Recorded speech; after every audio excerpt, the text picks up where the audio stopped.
O RJ? Bom, RJ, com relação à matriz energética, eu sou totalmente favorável a nós termos uma matriz mais diversificada, e isso tem acontecido no Brasil e muito aconteceu em Minas Gerais durante a minha gestão. Nos 7 anos em que eu fui governador, nós colocamos dentro de Minas Gerais o equivalente a uma Itaipu de energia solar, ou seja, uma energia limpa, renovável, que ajudou muito a suprir o déficit que Minas Gerais tinha. Inclusive todos os reservatórios de Minas, quando eu assumi o governo, estavam no menor nível da história. Furnas, Três Marias, Nova Ponte, e hoje todos eles recuperados. E aí nós temos energia eólica, que não é o caso de Minas, mas muitos estados do litoral têm um potencial gigantesco, e eu também sou favorável a novas construções de hidroelétricas, que também o Brasil tem um bom potencial e que muitos ecoxiitas proibiram no passado.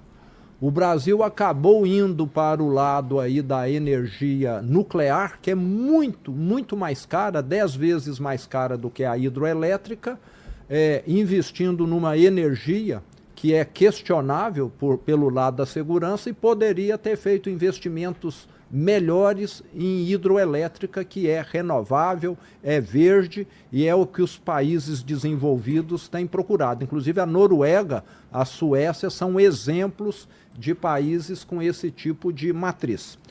Com relação à mobilidade urbana, eu quero comentar aqui um caso que eu ainda estou acompanhando na região metropolitana de Belo Horizonte. Há 1 ano atrás, nós concedemos a obra do Rodoanel Metropolitano da região de Belo Horizonte.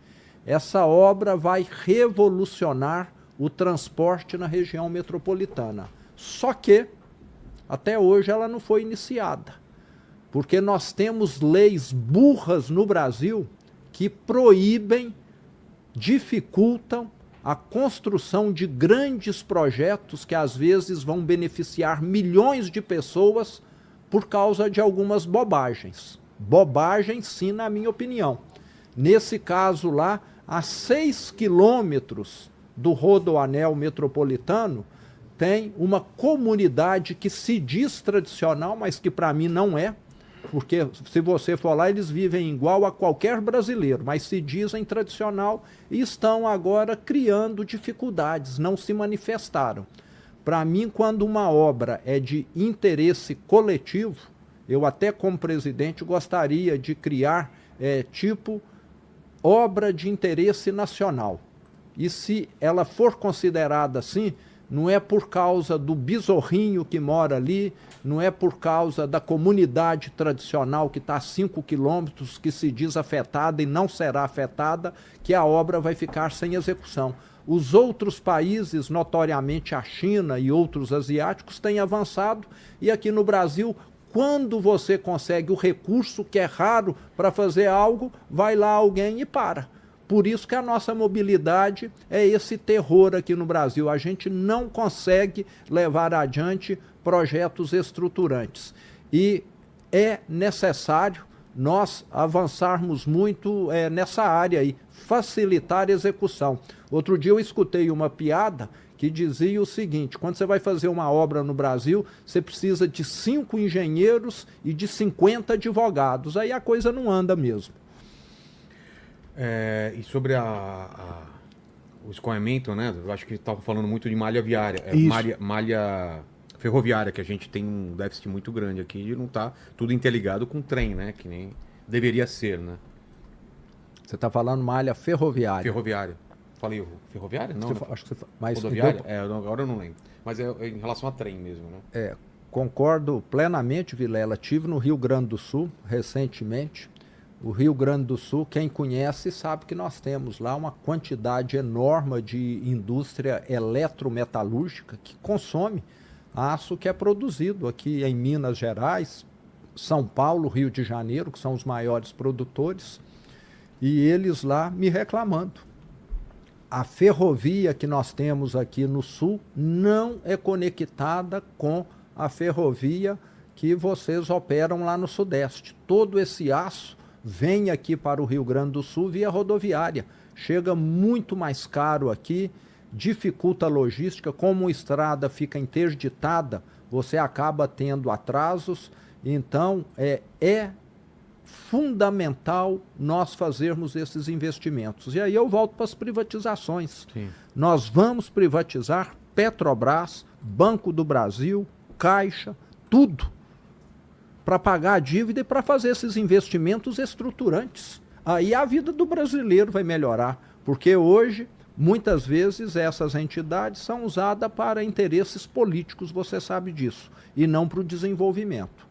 Então, o Brasil tem jeito sim. Eu falo que aqui nós temos de tudo. Temos gente que trabalha, temos recursos naturais, temos um clima bom. O problema não é falta de recurso aqui. O problema aqui é sobra de ladrão. Fala, Lene. Bom, o pessoal fizeram várias perguntas aqui a respeito da possível de o senhor compor a chapa do Flávio Bolsonaro como vice-presidente, se existe a possibilidade disso. E outra coisa que eles perguntaram também em relação ao Flávio Bolsonaro é se, caso não, né, se não haja essa parceria, se o senhor iria contra, né, as propostas de governo dele, se seria um possível adversário, né, do senhor. Como é que seria isso?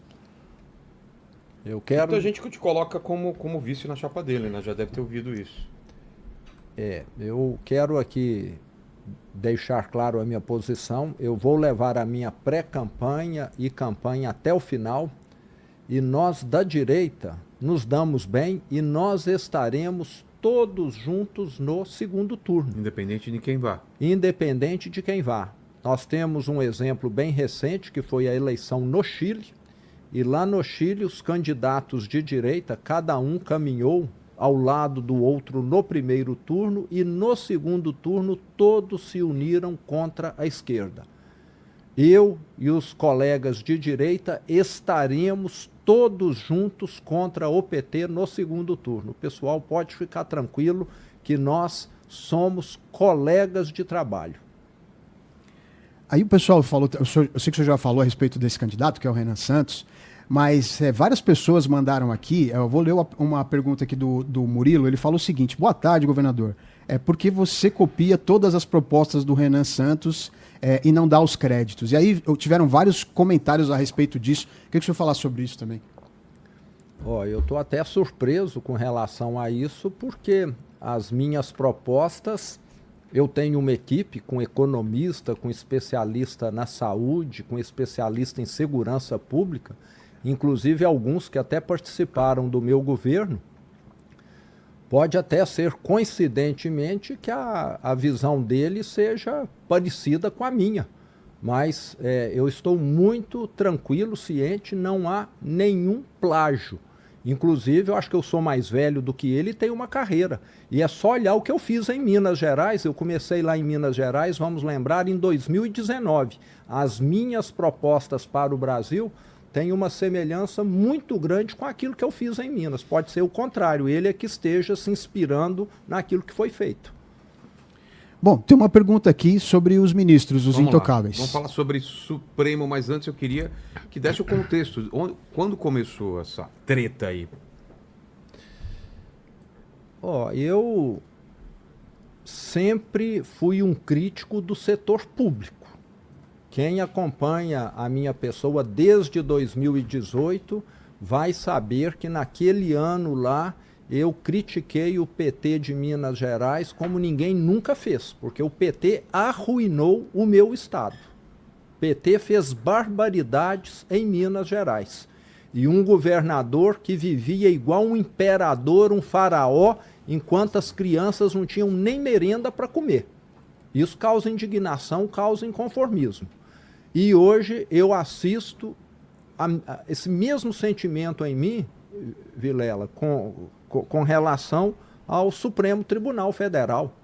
Eu vejo o brasileiro ralando, o brasileiro levantando cedo, pegando ônibus lotado, para no final do mês ganhar um salário que não dá para ele estar pagando as dívidas dele, e um ministro lá em Brasília utilizando o cargo dele para que a esposa conquiste um contrato de 129 milhões de reais. Que é muito dinheiro.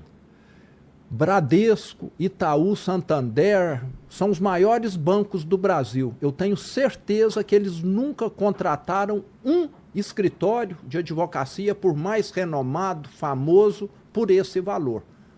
Só a esposa do ministro conseguiu. E eles não querem que isso seja investigado, não querem que a polícia entre na questão.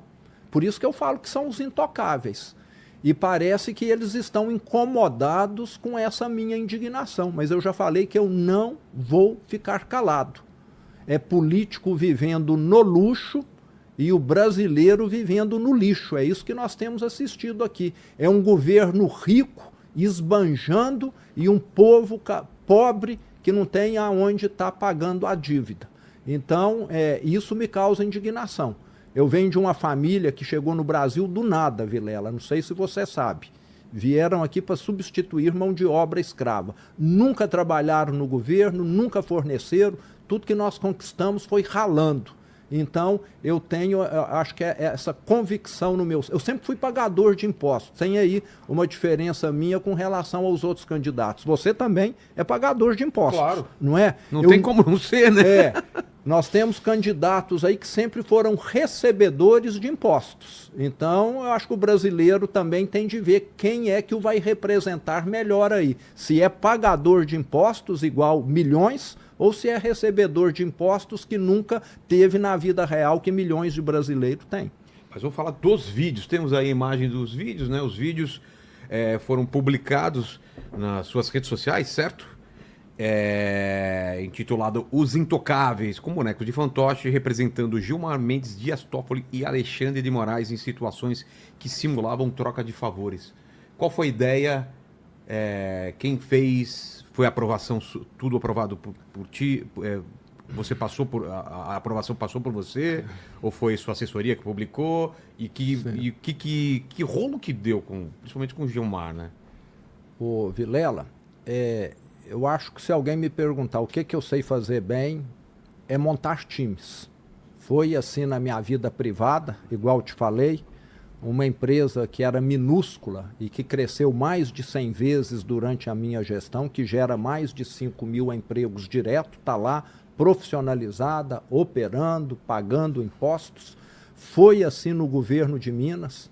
Levei uma ótima equipe para fazer a diferença e tem sido assim na minha campanha, pré-campanha à presidência também.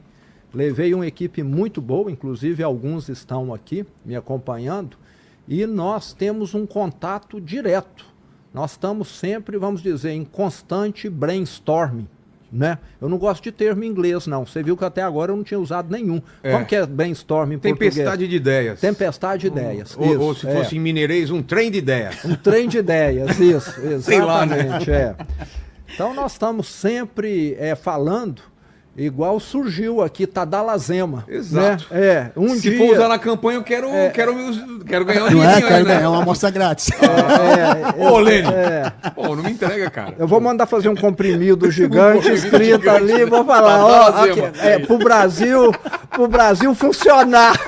Vamos levantar o Brasil, né? Vamos levantar Tadalazema, E nessas conversas nossas, de vez em quando surgia os intocáveis lá de Brasília. E falaram, vamos fazer aí um filminho, você entendeu?